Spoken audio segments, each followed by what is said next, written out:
Vítejte u levného šuntu, kde hrajeme levný šunt, ten nejlevnější šunt. Ten šunt, na který nemusíte mít ani vindru.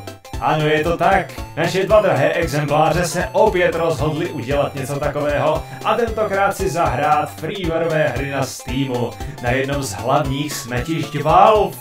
K vybrání takovýchto úžasných klenotů jim bude sloužit generátor náhodných čísel, pro vás vyobrazený jako kolo neštěstí.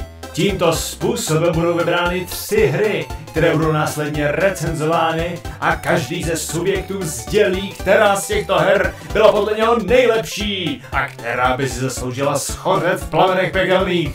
Nalezneme nějaký skrytý klenot? Vydrží subjekt B 5 sekund nevyřávat vulgarizmy?